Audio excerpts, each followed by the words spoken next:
This is a voodoo ceremony.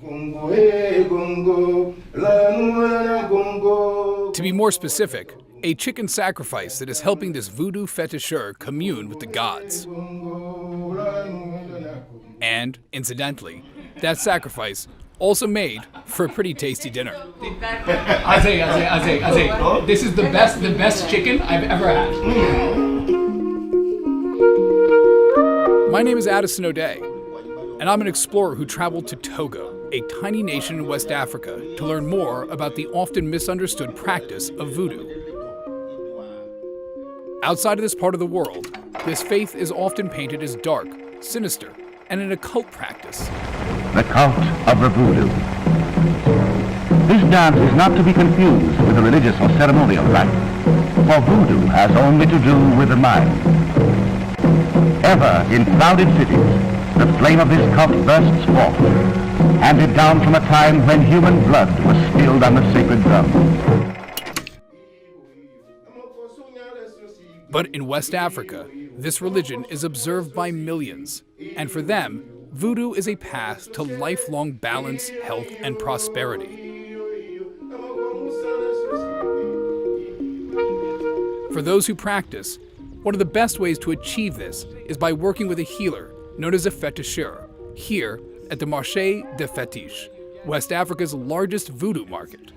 This is where you get duck heads. This is where you get dried birds, snakes. You get all of this here. It's like a supermarket for voodoo. We take the very cutting skin of the person, put this powder inside.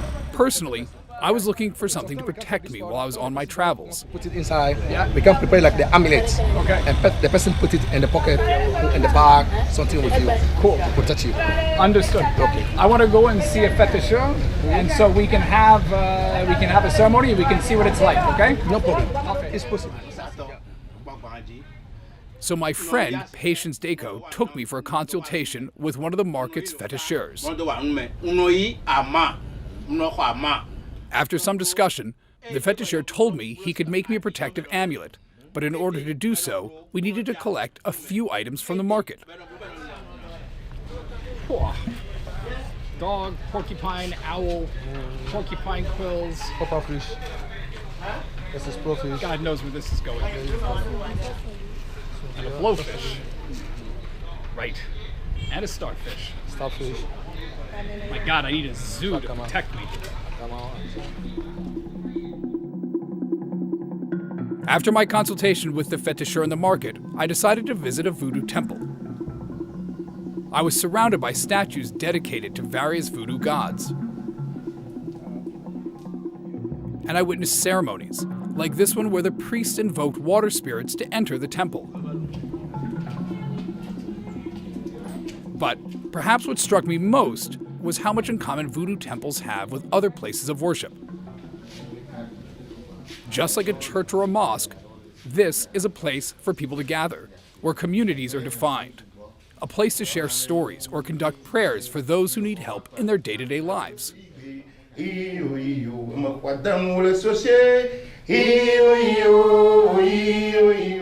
While I'm still working to demystify parts of my voodoo experiences, what I took away from my travels in Togo is that this religion is ultimately one that centers on community and how to strengthen it.